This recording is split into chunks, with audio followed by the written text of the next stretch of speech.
Bismillahirrahmanirrahim. Assalamualaikum warahmatullahi wabarakatuh. Yang kami muliakan Syaikhul Hajat, Syaikhul Baik, Bapak Insinyur Azim serta Ibu dan serta segenap keluarga. Semoga beliau segenap keluarga sentiasa berada dalam ridha Allah Subhanahu wa Ta'ala. Dimudahkan segala urusannya, sama ada urusan dunia maupun akhirat. Dimurahkan rezeki yang halal lagi diberkati, dijauhkan dari bara bahaya dan malapetaka, dan semoga diberi istiqamah di dalam menjalankan tugas sebagai lembaga ketua lembaga dakwah UKM, sebagai khidmat kita dengan pengasahabat mursyid kita, yang insya Allah semua yang kita lakukan, semua yang kita kerjakan akan nyambung dengan beliau. Dan itulah tanda cinta dan sayang kita, jika kita akan diikat seperti diikat dengan rantai. Yukaduna ilal jannati bisalasil, kata Nabi, maka ditolak dalam surga bersama masjidnya. Amin amin ya rabbal alamin. Alhamdulillah, para ikhwan, para akhwat, para ulama, para satis yang kami tak sebut nama satu-satu, semoga Allah Subhanahu wa Ta'ala senantiasa merahmati kita semua. Alhamdulillah rabbil alamin. Sama-sama kita merapatkan ucapan puji dan syukur kepada Allah di atas segala nikmat, rahmat, taufik dan hidayah yang dilimpahkan kepada kita semua, sehingga pada malam ini kita dapat sama-sama hadir di dalam majlis manaqib Sultan Aulia Ghawthul A'zam Qutubil Alamin Syekh Muhyiddin Abdul Qadir Al-Jalani Qadasul dan manaqib Syekh Muhammad Siburuh Fatihul Alim. Semoga dengan ucapan pujian tadi Allah akan kekalkan segala nikmat-nikmat yang ada pada kita, kepada nikmat Islam, nikmat iman maupun nikmat ihsan. Begitu juga salam dan selawat di atas junjungan kita Nabi besar Muhammad sallallahu alaihi wasallam. Semoga kita diakui oleh beliau sebagai umatnya dan mendapatkan syafaatnya kelak di yaumil akhir. Baiklah ikhwan dan akhwat yang rahmati Allah, zikir yang kita belajar adalah zikir yang secara bertarekat, artinya mempunyai kaidah. Zikir jahat yang ditalkinkan kepada kita tadi, pertama adalah untuk menjadikan iman kita iman yang betul-betul kuat, karena iman itu turun naik dan ada beberapa tingkat iman dalam ilmu tauhid: iman taklid, iman ilmu, iman ayat, iman akal, iman hakikat. Sekurang-kurangnya kita mencapai makam iman ayat, iman yang telah masuk di dalam kalbu, dibungkus dengan cahaya ihsan. Karena kalau masih iman taklid, masih ikut-ikutan, ibarat daun lalang ditiup angin. Iman ilmu juga belum selamat, karena masih belegar di otak, di kepala. Boleh-boleh jadi orang lain semua salah, kalau tak sesuai dengan diri maka dia yang betul. Tidak ada rasa sedikit pun untuk menyesatkan, untuk mengkafirkan, untuk membidakan yang lain. Itu iman ilmu, masih tertipu. Maka yang kita perlukan masuk ke iman ayan, iman yang masuk dalam makan muraqabah, iman yang sudah merasa dilihat perbuatan bila buat sesuatu, iman yang merasa didengar ucapan bila berkata-kata, iman yang merasa ditatap kalbunya oleh Allah. Maka dari dirinya lahirlah akhlakul karimah, ucapannya sentiasa benar, takut bercakap bohong, menipu dan lain-lain, karena merasa didengar oleh Allah. Begitu juga takut berbuat sesuatu perkara yang dilarang oleh Allah, karena merasa dilihat oleh Allah. Dan hatinya sentiasa tunduk, patuh, dan menjadikan nafsu amarah, lawamah dan malhamah taat mengerjakan perintah Allah. Inilah iman yang kita harapkan. Maka alat untuk mencapai iman itu Rasulullah telah menyebut dalam sebuah hadis, jadidu imanakum, perbaharuilah iman kamu. Allah berkata sahabat, Bagaimana nak beriman kami ya Rasulullah? Qala bi kasrati qawli la ilaha illallah. Banyak-banyak mengucap la ilaha illallah. Berapa banyak kita diperintahkan di dalam mengucap la ilaha itu? Ada 165 kali. Tidak boleh kurang, tapi lebih banyak lebih bagus.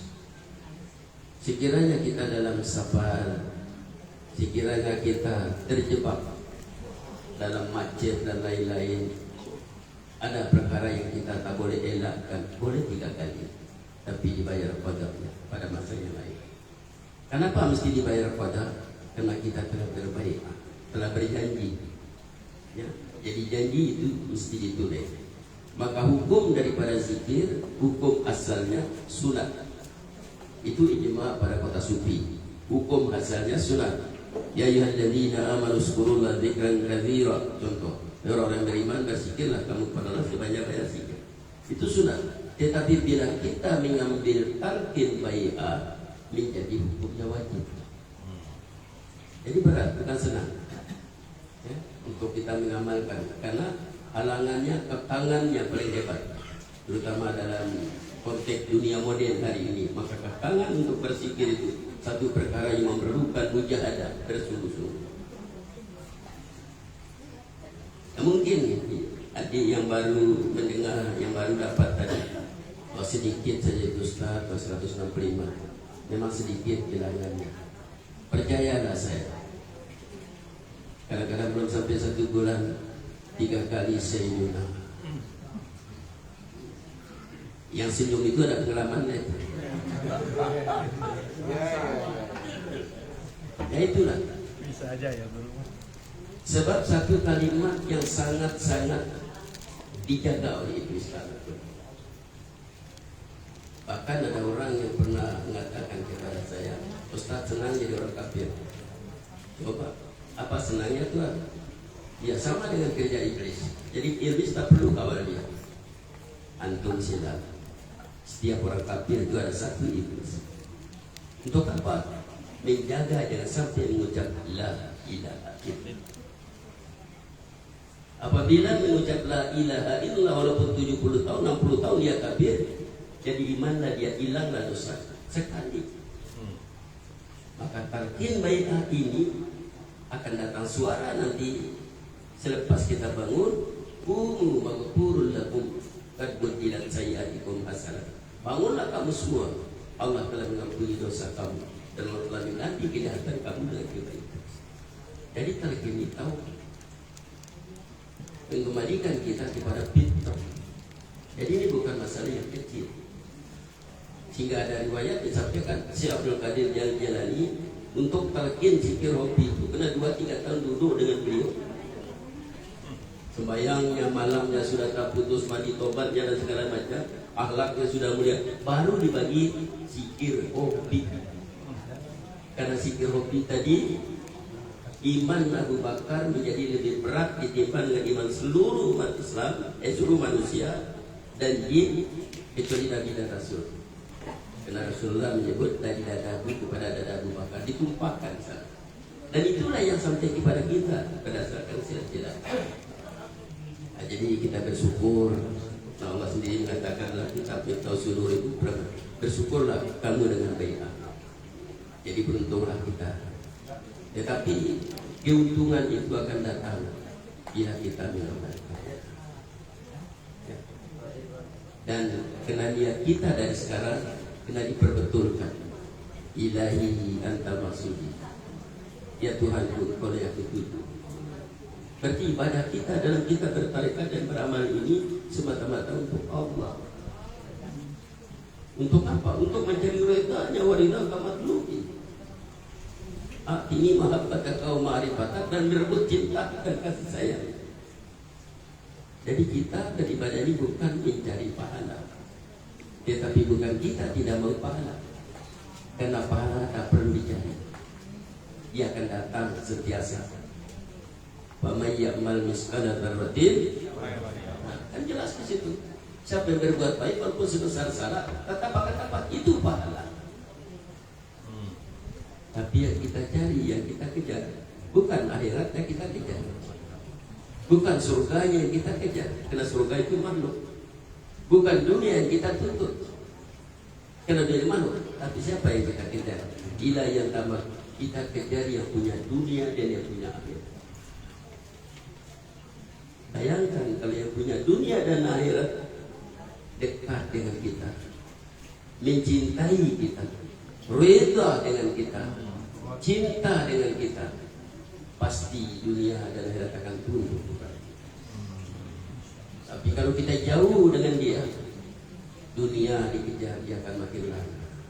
Sejarah telah membuktikan 700 tahun kurang lebih Islam telah menguasai 3/4 dunia. Karena pada masa itu umat Islam bukan mengejar dunia, tetapi dunia menjadikan alat untuk mencapai tujuan, itu tujuan ridha Allah. Tetapi bila raja-raja Islam, terutama kerja penjajah British dipecah belakang, maka raja-raja menjadikan dunia sebagai matlamat dia. Akhirnya dunia makin lari, makin jauh, makin dikejar, makin jauh. Itulah yang terjadi pada hari ini. Jadi baik, itu satu. Yang kedua, kalimat la ilaha illallah ini adalah kalimat yang menjadikan kita anak kunci untuk menjadi orang bertakwa. Ini saya suka ulang, karena ini adalah satu peringatan yang paling hebat. Karena Rasulullah menyebut at-taqwa hahuna, at-taqwa hahuna, at-taqwa hahuna. Takwa di sini, takwa di sini, takwa di sini. Itu masuk di dalam makam muraqabah. Menurut Al-Qusairiyah, muraqabah itu seorang itu tahu bahwa Allah itu mendengar, maha mendengar, tahu bahwa Allah itu maha melihat, tahu bahwa Allah itu maha mengetahui. Tetapi saya dalam memahami kata orang itu tahu Allah maha melihat, tahu Allah maha mendengar, tahu mengetahui, bagi saya belum cukup. Kenapa? Anak-anak kita yang kecil boleh tanya, tahukah kamu bahwa dia tahu? Dia tahu. Tetapi kita at-taqwa hahuna maksud kena sampai kepada rasa, bukan setakat tahu. Itulah kalau zikir awal-awal dulu tadi bicara dengan Pak Haji, setelah la ilaha illallah tidak langsung kencang, la ilaha illallah, la ilaha illallah, la ilaha illallah. Lama-lama baru dia kencang. Jadi bila amal itu hubungkan dia dengan zikir hobi, gabungkan zikir dan zikir hobi, begitu la ilaha illallah, hobi berjalan Allah. Yang mana? Yang tidak seumpama dengan apapun. Allah yang mempunyai sifat-sifat kemuliaan, Allah yang maha kaya, Allah yang maha berilmu, Allah tempat bergantungnya manusia. Itu ujungnya disampaikan. Akhirnya kalbu kita hadir bersama Allah, ulul kalbi maha. Ya, hari ini ikut bab dunia sahabat ini mau message jadi cepat. Apapun mau cepat. Jadi zikir pun mau cepat juga. Ya, tapi kalau sendiri di rumah coba pelan-pelan dulu.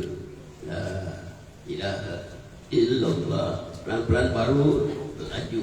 Nah, itu baru kita rasa di mana. Tapi hubungkan, kaitkan dengan zikir hobi yang kita lakukan. Nah, jadi baik. Takwa itu adalah hubungan yang muraqabah.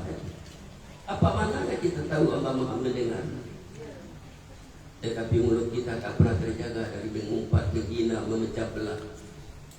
Ya. Di dalam kekayaan sendiri, saya tahu antara ikhwan dan ikhwan saling hujat menghujat. Itu membuktikan zikirnya belum benar. Bermakna belum masuk dalam makam muraqabah, apalagi 20 muraqabah. Dalam kitab Fathul Arifin, Syekh Ahmad Samad di sana disebut 20 muraqabah. Satu demi satu dipinci. Cukup satu.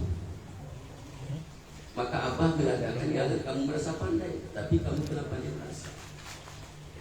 Rasa terhadap Allah, rasa terhadap sesama ikhwan, rasa dengan alam sekitar. Kita pandai rasa.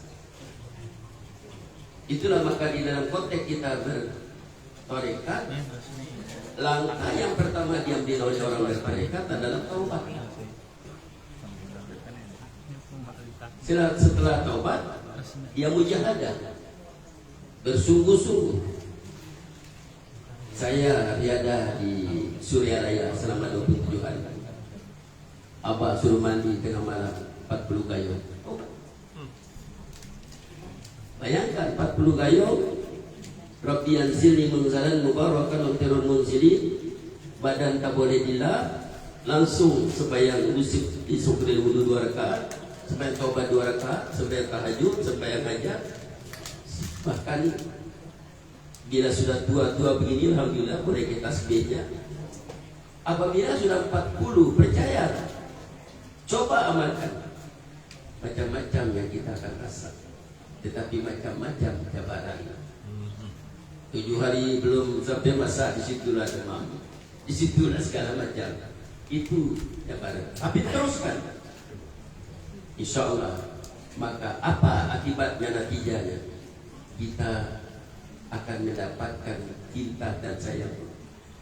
Innallaha yuhibbul muttaqin. Allah cinta kepada orang bertakwa. Jadi orang yang bertakwa tadi akibat daripada menitobat dan salat-salat sunat yang dilakukan.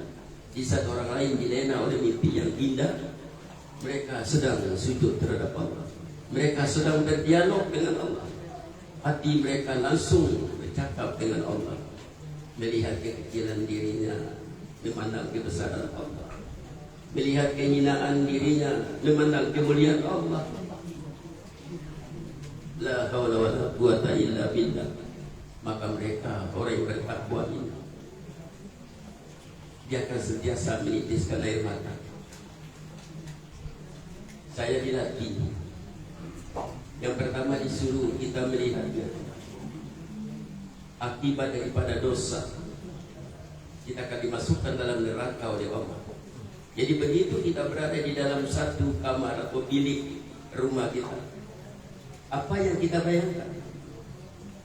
Karena dosa kita. Ya Allah, saya duduk malam ini di dalam bilik saya yang gelap ini, mati kipas, mati AC, saya sudah tak tahan. Bagaimana kalau saya duduk di dalam bilik yang dibuat dari api neraka karena dosa saya? Ya Allah, bila saya minum kopi yang saya suka baru dibantu, lidah saya terbakar. Dibayangkan bagaimana kalau diminumkan air, darah dan anak yang sedang mendidih. Illa amita wa ghatta. Ya Allah, kalau saya makan nasi panas, mulut saya terbakar. Bagaimana kalau kau berikan aku 2 kali satu? Maka mereka akan terus merintih dan terus menangis.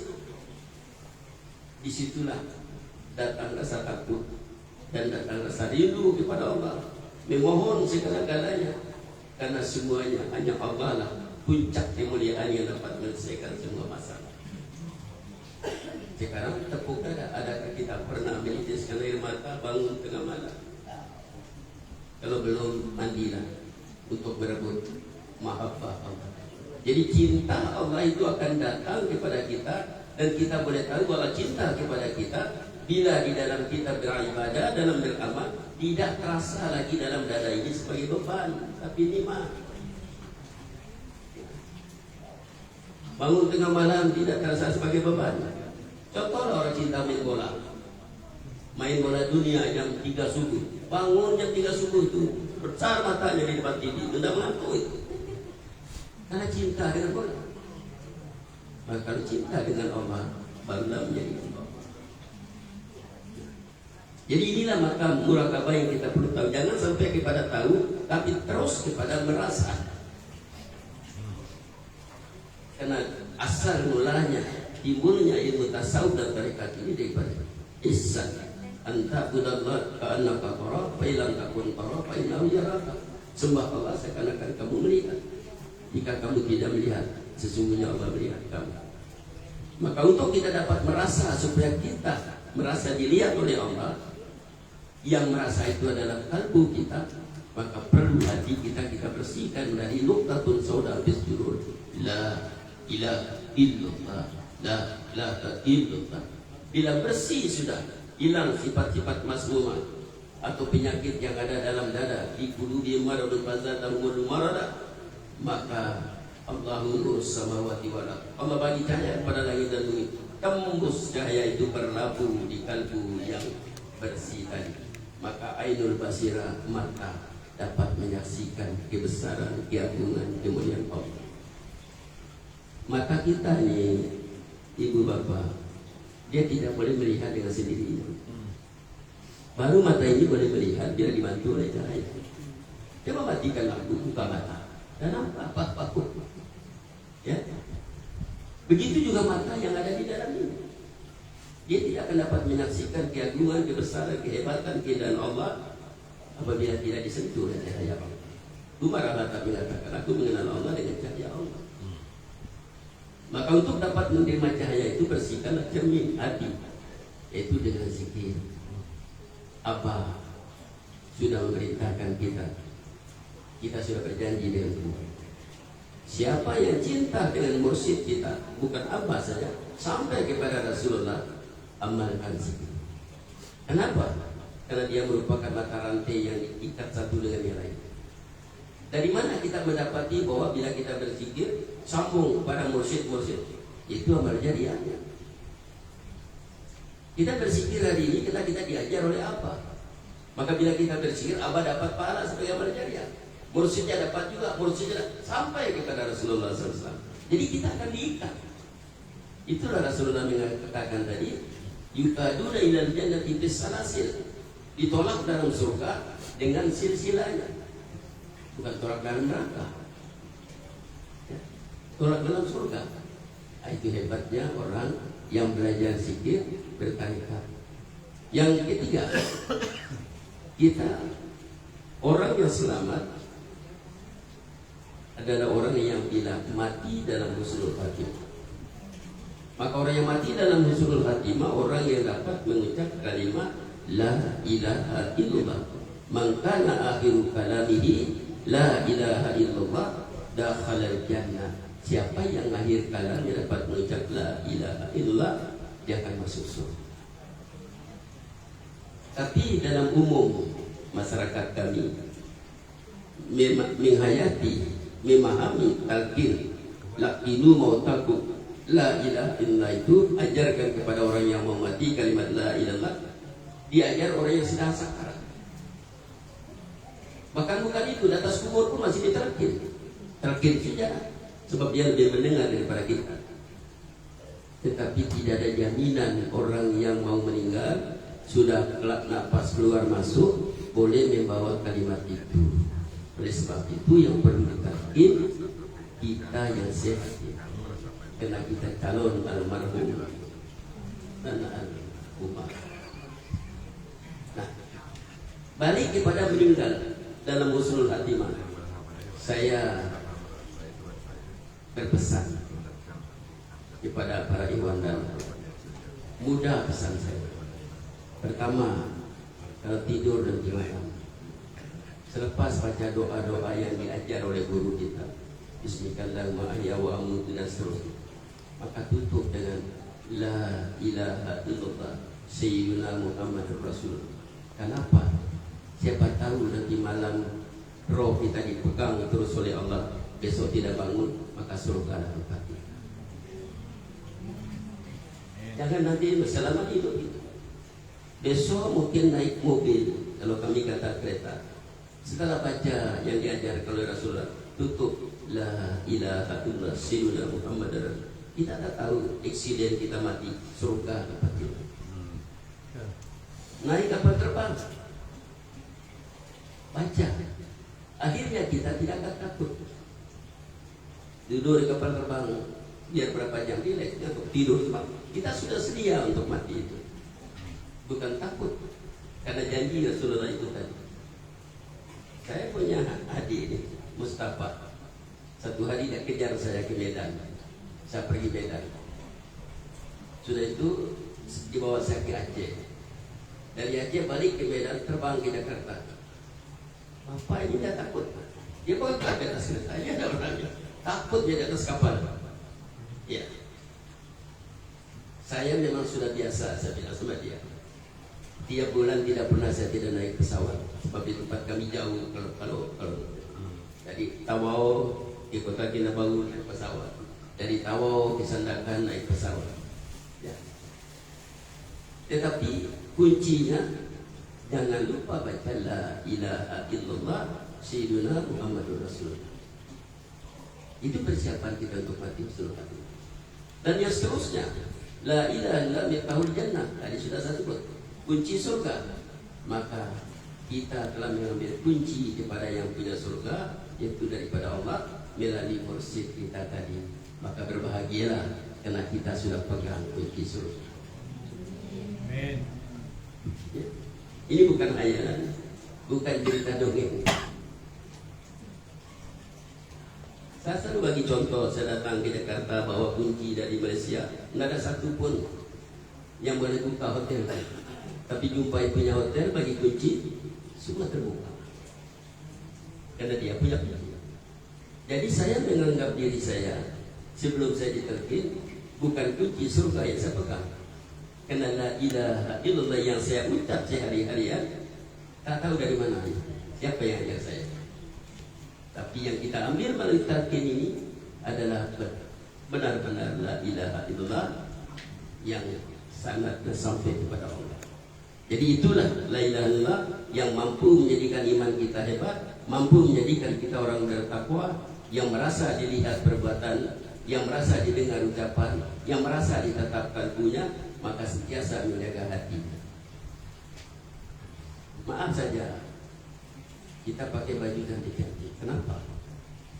Malu kalau dilihat oleh orang badannya kain. Tapi pernahkah kita merenung bagaimana hati kita? Yang Allah tatap, Inna Allah Ta'ala yansuru ila suwarikum, innama yansuru ila qulubikum. Jadi muraqabah itu sampai merasa dilihat itu, sehingga malu. Apabila ada penyakit di dalam hatinya, apabila ada cacat di dalam kalbunya, maka dia akan jaga sehingga kalbunya tidak putus-putusnya berhubung dengan Allah nurul qalbi. Jadi kuncinya tadi dan seterusnya benteng sudah kita katakan. Nah sekarang banyak-banyaklah bermuhasabah. Ya, pesan saya banyak-banyaklah bermuhasabah. Bacalah selalu tanbih. Jangan baca waktu menakib saja. Bacalah untian mutiara. Sebab saya tidak baca waktu menakib, tapi saya baca pelan-pelan.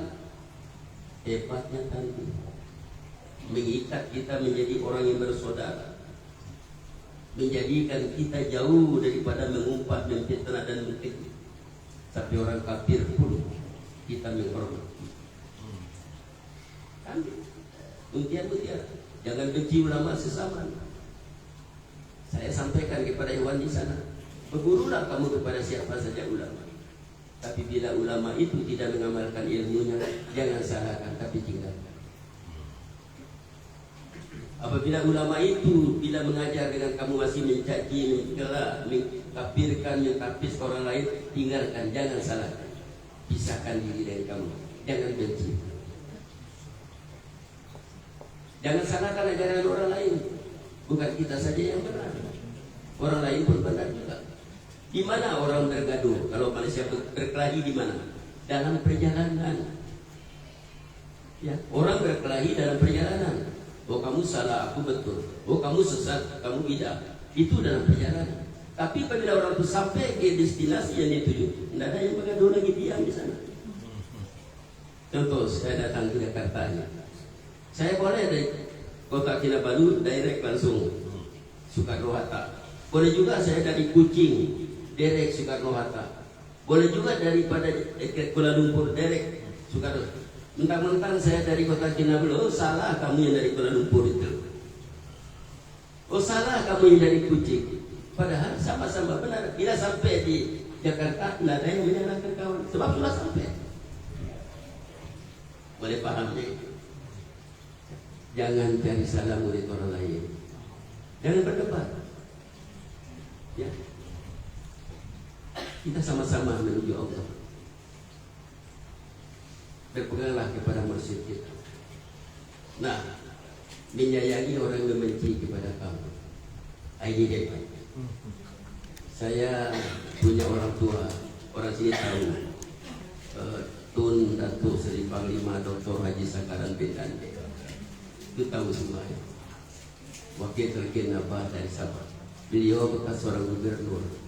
Beliau mantan Raja Sabah. Beliau juga mantan Menteri Koperasi dan Tanah Malaysia. Beliau juga mantan Menteri Olahraga. Beliau selama saya duduk dengan beliau tak pernah saya dengar sekalipun keluar dari ucapannya menghina orang lain, menceritakan hiburan orang. Sejak 2003 sampai meninggal waktu COVID itu tak pernah. Satu hari terjadilah satu masalah besar di kota Kinabalu. Sebab beliau itu presiden Pertubuhan Islam seluruh Sabah yang menjadikan agama Islam di Sabah dari 35% kepada 58% hari ini. Ya. Jadi satu tapak tanah yang milik usia diserahkan kepada seseorang untuk dibangun. Maka di sana satu bagi kita usia, 9 bagi yang membangun. Maka kecaman, cacian, makian datang dan tubi-tubi kepada beliau. Seorang Iwan kita daripada Singapura duduk di Kuala Lumpur, bekas mafia. Petanya besar, selalu bersama saya di Suriraya. Dia telepon saya, Ustaz, tidak ada anak kartun. Ada, ramai anak. Tidak ada mulut kan, hanya ada. Kenapa nak jawab orang yang serang beliau melalui internet macam-macam? Bolehkah saya jumpa dengan itu? Boleh. Saya telepon dulu PA-nya. Saya telepon PA di Yusuf. Boleh tak Ustaz?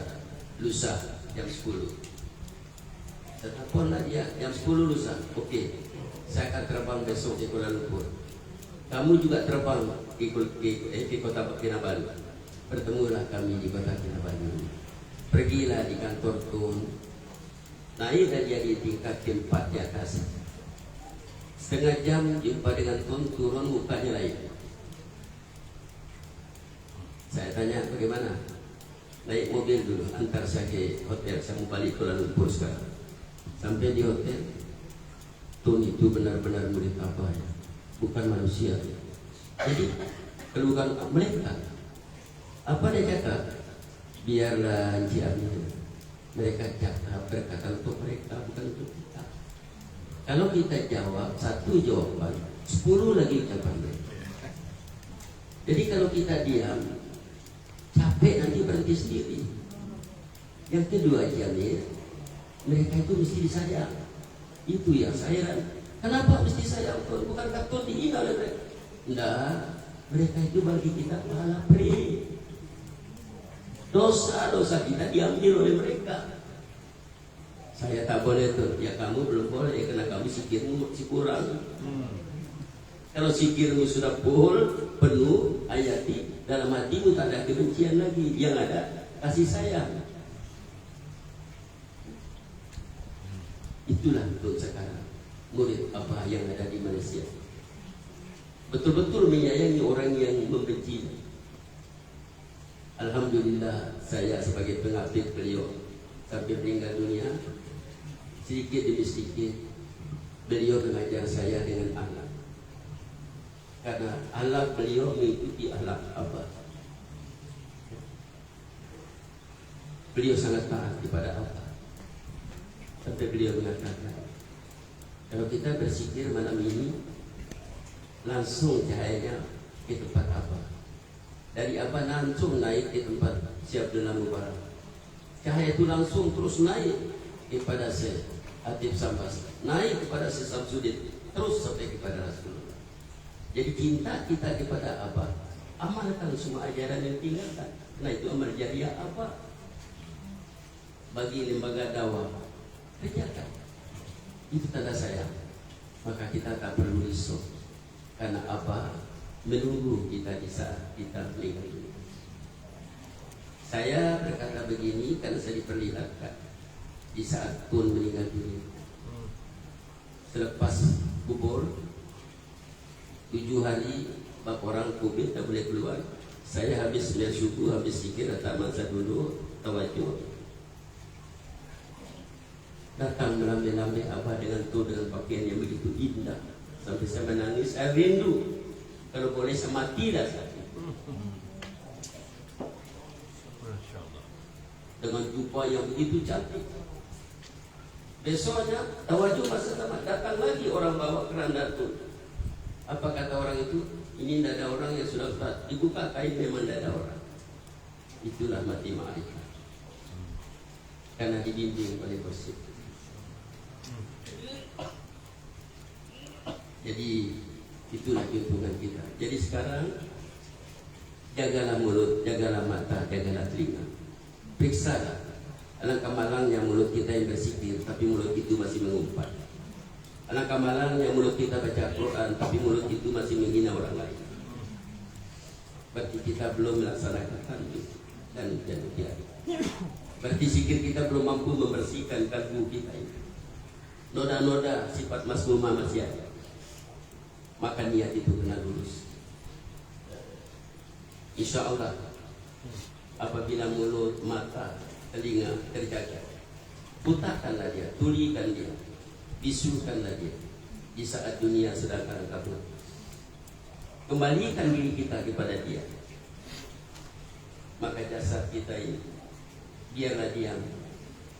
Kalau roh kita kembalikan kepada Allah. Jangan dia berada bersama makhluk. Karena bila bukan bersama Allah, berarti dia bersama makhluk yang lain. Allah cemburu. Cemburu, sangat cemburu. Apa yang kita ragu akan cintanya Allah?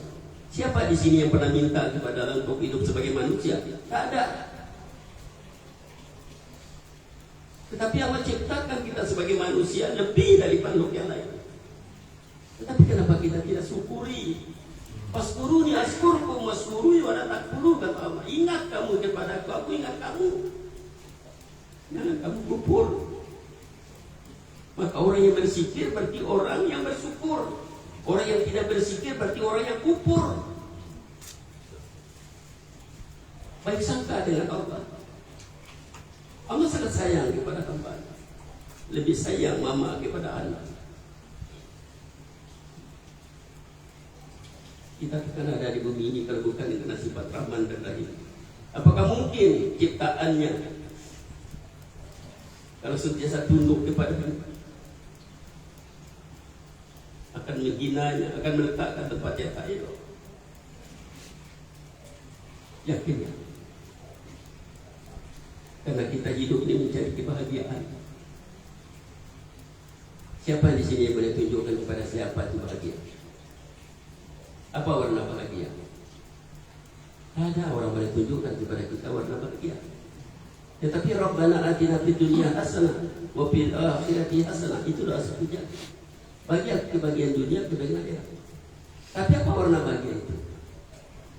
Sehingga bermacam-macam persepsi yang ada di kepala orang. Ustaz, kita akan bahagia kalau kita kaya. Oke, bagus jadi orang kaya. Allah tak pernah melarang kita menjadi orang kaya. Kalau boleh orang Islam semua kaya, supaya baldatun thayyibatun wa rabbun ghafur dapat kita bangun. Tak boleh naik haji kalau tak kaya, tak boleh umrah kalau tak kaya. Tetapi yang dilarang oleh Allah, jangan tertipu dengan kekayaan. Oke, dengan ilmu kita bahagia, betul. Tutuplah ilmu setinggi-tingginya. Allah tak larang, tapi yang dilarang jangan tertipu dengan ilmu. Tetapi untuk bahagia, kuncinya kita sudah ada sebenarnya. Mungkin selama ini ada di antara adik-adik saya yang belum melihat kunci. Apa kunci bahagia? Ambil satu cerita pendek sebelum saya tutup. Saya pernah beli satu buku kecil, cerita seorang kaya yang ada di Indonesia ini yang pergi makan di puncak Bogor dengan istri, dengan anaknya, dengan kereta yang cantik Alphard. Tapi sampai sebelum naik puncak, di satu pohon kayu ada 2 orang yang sedang makan. kayu itu ditutup dengan kertas apa? Dengan kotak tebal menghalang matahari. Orang ini makan, tangan kirinya memegang ikan asin, tangan kanannya menyuap nasi, terus dengan ikan. Tetapi begitu bercahaya mukanya, begitu gembira dengan senyumnya, dengan keringatnya. Tiba-tiba istri orang kaya itu cakap, berhenti dulu apa? Lihat orang yang makan. Enaknya dimakan apa? Dia tuh berkeringat. Bahagianya dia. Nah, cakap bahagianya mereka. Tiba-tiba itu melihat kepada mobil itu, kawan, lihat tuh mobil yang indah. Tentu ada istri, ada anak, bahagianya mereka. Siapa yang bahagia di sini? Tapi apa kunci bahagia itu? Kunci bahagia satu saja, ketenangan rohani. Kalau ketenangan rohani ada pada orang kaya, bahagialah dia. Kalau ada pada orang miskin, bahagialah dia. Maka kita telah dibagi anak kunci oleh apa? Ala bi dzikri tatma'innul qulub, dengan berzikir hati jadi tenang. Maka barulah kita akan mencapai kebahagiaan itu, bahkan dunia dan akhirat. Mohon ampun dan maaf atas salah dan silap. Mudah-mudahan ini bukan pertemuan yang terakhir. Mudah-mudahan dipanjangkan kita semua dapat berjumpa lagi sehingga kita saling sehat menasihati, karena kita semua adalah bersaudara. Insya Allah malaikat rakib sedang terakam pada hari ini. Malaikat bersusun menyaksikan kita. Di sini kita bersaudara, di akhirat kita berada dalam satu barisan bersama. Ampun dan maaf. Assalamualaikum warahmatullahi wabarakatuh.